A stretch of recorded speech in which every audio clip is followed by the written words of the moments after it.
웹소설이 이제 더 빠르게 성장을 할 수 있는 이유가 뭐냐면 다 비슷비슷해 보여요. 어제 봤던 소설이랑 똑같은 소재인데 월급 플러스 유료 수익이 들어가는 작품이에요. 계약서 갖고 장난을 치시는 출판사도 조금은 있어요. 올해 6년 차? 7년 차 정도 되는 이제 웹소설 작가예요.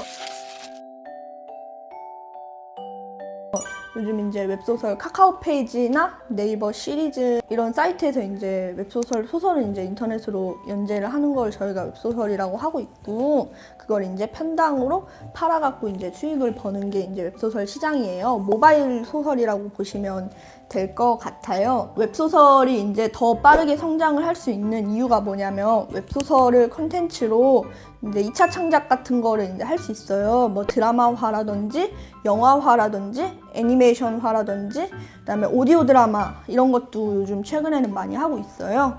그런 걸 이제 할 수 있는 1차 저작물 작품을 만드는 게 이제 저희의 일이라고 보시면 될 것 같아요. 대표적으로는 다들 이제 아시는 김비서가 왜 그럴까? 그다음에 구름이 그린 달빛 이런 것도 다 이제 국내 웹소설을 원작으로 이제 드라마화나 웹툰화까지 성공한 사례예요. 책을 하는 게 아니라 그 네이버가 있고 그 다음에 웹소설 출판사가 있고 그 안에 작가가 있어요. 출판사나 회사를 끼지 않은 작품은 거의 들어갈 수 없다고 보시면 돼요. 들어갈 수는 있지만 들어간다고 해도 이제 대형 출판사가 이제 카카오나 이런 데 작품을 보내는 거랑 개인이 보내는 거랑 아무래도 틀려서 프로모션이나 이런 거에서 많이 밀리거나 좀 잘 안 될 가능성이 되게 높아요. 그리고 해야 될 일도 생각보다 많아요.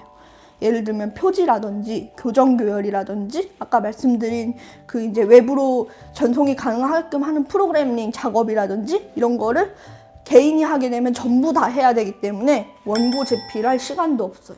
그래서 이제 출판사를 끼는 이유는 작가가 원고에만 집중을 하게끔, 대신에 계약을 할 때도 나중에 보시면 아시겠지만 출판사가 일정 이제 비용을 가져가요. 웹소설 출판사가 우리나라에 제가 알고 있는 것만 한 300군데 정도 돼요. 근데 이 중에서 대형 출판사, 그러니까 소위 말하는 괜찮은 웹소설 출판사도 있지만 이제 웹소설 그 출판사 자체가 시장 문턱이 또 낮기 때문에 누구나 이제 출판사를 차릴 수 있거든요.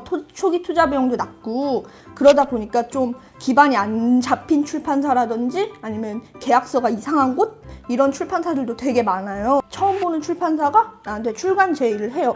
근데 그런 신생 출판사가 다 나쁘다는 건 아니지만 그런 출판사에서 출간 제의가 오면 일단 기쁘잖아요. 그런 마음에 계약을 하셔갖고 고생을 하시는 작가님들도 되게 많거든요. 그게 이제 웹소설을 좀 공부를 해야 되는 이유이기도 해요, 사실은. 네이버 정식연재, 그 요일연재에 말하는 거잖아요. 거기는 일단 네이버에서 월급을 줘요. 근데 월급을 많이 주는 건 아니고요. 한 달에 한 100만 원 정도 월급을 주고 유료 수익을 이제 나눌 수 있어요. 그리고 매 화마다 사파가 들어가고 그 대신에 이제 일정 작품 이상 무료로 이렇게 매일매일 풀리고, 그리고 또 시리즈에서 유료로 한 번 더 팔려서 월급 플러스 유료 수익이 들어가는 작품이에요. 대신에 네이버 정용 같은 경우에는 따로 심사를 이제 출판사를 통해서 넣던 아니면 네이버에 직접 투고를 하던 직접 넣어야 해요. 그게 이제 심사가 좀 어려워요. 많이 떨어지시는 분은 제가 들은 건 9번까지도 떨어지신 분들도 봤어요. 로맨스 판타지 장르에서도 트렌드가 매번 바뀌는데 회귀랑 빙의랑 환생이랑 이런 그 트렌드 키워드가 있어요. 예를 들면 회귀라고 하면 이제 과거로 돌아가는 거거든요. 과거로 돌아가서 미래를 알고 그걸 대처를 하고 하는 소설인데 이 회귀물이 한번 유행을 한 적이 있었어요. 그래서 카카오 페이지에 들어가려면 무조건 회귀물을 써야 되고 이랬었던 적이 있는데 그거를 막 어느 순간부터는 유가물이라는 걸로 또 대체가 돼갖고 유가물은 내가 어린 완전 1살, 2살 애기로 빙의를 해갖고 가족들한테 사랑을 받는 이런 이제 소설이 있어요. 그런 유가물 같은 게 또 유행을 하고 이런 게 그때그때 조금씩 달라요. 그런 게 있어요. 웹소설 독자님들은 새로운 걸 원하지 않아요. 신선하고 새로운 걸 원하는 게 아니라 기존에 익숙하고 나한테 편한 거를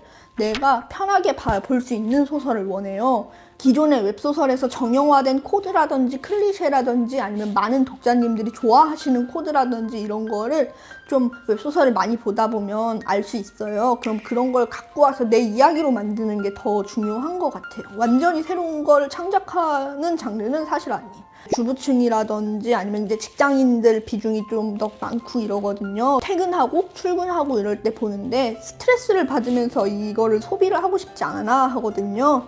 그러다 보니까 약간 새로운 것보다는 익숙한 거, 그 다음에 내가 부담 없이 받아들일 수 있는 거, 이런 거를 좀 많이 원하시는 경향이 있어요. 저는 1번이 무조건 성실해야 된다라고 생각을 하거든요. 1년, 2년 차 시작하시는 작가님들한테 저는 절대 포기하지 말라고 얘기를 해요. 왜냐면 이 업계는, 업계의 유일한 장점은 꾸준하고 오래 버티고 길고 가늘게 간 사람이 꼭 이기게 되는 장르라고 생각을 하거든요. 그게 실제로 업계에서 한 작품 내고 90%? 한 90%는 좀 그런가? 한 70%의 작가님들이 한 작품 내고 사라져요. 한 3년 지나면 내 주변에 10명이 있었으면 그 중에 8명, 7명은 다 사라지고 다른 일을 하거든요. 뭐 돈이 안 된다, 힘들다, 이런다, 이런 이유로. 근데 그걸 버티고 계속 하시는 분은 정말로 뭐라도 돼요. 어떻게든 돼요. 아는 작가님 같은 경우에도 한 3년 정도를 좀 많이 고생을 하셨는데 최근에 이제 네이버에 런칭을 하셔갖고 되게 잘 됐거든요. 그래서 포기하지 않고 글을 쓰는 게 가장 중요한 것 같아요. 재능이 있으신 분들도 있어요. 작가를 하면서 여러분들을 봤는데 재능이 있는 작가님도 있는데 결국에는 그 웹소설 쪽에 센스와 재능이 있어도 안 쓰시면 성공을 못 하더라고요. 그렇게 해서 다른 일 하시는 분들도 되게 많아요. 월 수입이 어느 정도 되는지 궁금합니다. 이거 작가마다 다 달라요. 한 달에 10만 원도 못 버시는 분들도 있고요. 그 다음에 한 달에 정말 억씩 버시는 분들도 있어요. 그때 한 작품이 출간이 되고 수익이 나기까지 모든 과정이 문제없이 진행이 됐을 때 8개월 정도가 걸려요. 그래서 선인세를 받지만 선인세를 받아도 첫 수익이 들어오는 데는 8개월 정도가 걸려요. 그래서 그게 첫 작품을 내고 그 다음에 중간에 쉬는 텀 없이 계속 다음 작품을 준비를 하고 이렇게 해서 한 수익 사이클이 돌아야 이제 돈이 어느 정도 들어오거든요. 첫 시작할 때 조금 고생을 하셔야 돼. 일단 무조건 작가는 글을 많이 써야 된다라고 생각을 하거든요. 그래서 12주면은 사실 책 한 2권 정도는 쓸 수 있는 기간이거든요. 25화 정도를 기본적으로 한 권으로 잡아요. 한 화가 A4 용지 한 4장에서 5장 정도 되신다고 보시면 돼요. 그러면 25화니까 거의 한 120장, 뭐 140장, 50장 이 정도 돼요. 왜냐면 웹소설 작가는 한 달에 한 권 정도는 기본적으로 책을 써야 생계 유지가 돼요. 저 같은 경우에는 저번 달에 한 2권 반 정도를 썼거든요. 꾸준히 이제 집필을 할 수 있도록 도와드리는 게 일단 1번이고, 그 다음에 웹소설 시장에 대해서 전반적으로 이해를 하고 나서 이제 웹소설을 집필을 하셔야 돼요. 내가 계약서를 봤는데 이게 무슨 말인지 모르면 이 계약을 잘했는지 못했는지를 알 수가 없어요. 근데 이런 말을 하면 좀 그러지만 계약서 가지고 장난을 예전에 비해서는 줄어들긴 했지만 계약서 갖고 장난을 치시는 출판사도 조금은 있어요. 이 말장난을 내가 어떻게 풀어야 되냐, 해석을 해야 되냐, 이런 거를 이제 강의를 할 때 좀 많이 봐드리고 도와드려요. 카카오 페이지 같은 데는 이제 되게 많이 보시는데, 카카오 페이지 같은 경우에는 로맨스 판타지라는 장르가 되게 우세한 장르고, 문피아 같은 경우에는 판타지 장르가 되게 우세한 장르고, 작가님은 로맨스를 쓰고 싶어요 라고 생각을 했는데 그 로맨스 작품을 문피아에 딱 올려버린 거예요. 근데 거기는 남자 독자들밖에 없어요. 남자 독자님들은 다 그런 건 아닌데 로맨스에 대체적으로 관심이 없으세요. 그럼 이제 그 작품은 성적이 안 나오겠죠, 당연히? 잘 쓴 것과 못 쓴 것에 상관없이 성적이 안 나와요. 왜냐면 독자가 없으니까. 근데 이 작품은 이제 네이버에다가 이제 연재를 할 경우에는 여자 독자님들이 많으니까 또 여자 독자님들은 로맨스를 많이 봐주시겠죠. 근데 이 연재 플랫폼을 선택하는 것조차 이제 지망하시는 분들은 되게 헷갈려 하신단 말이에요.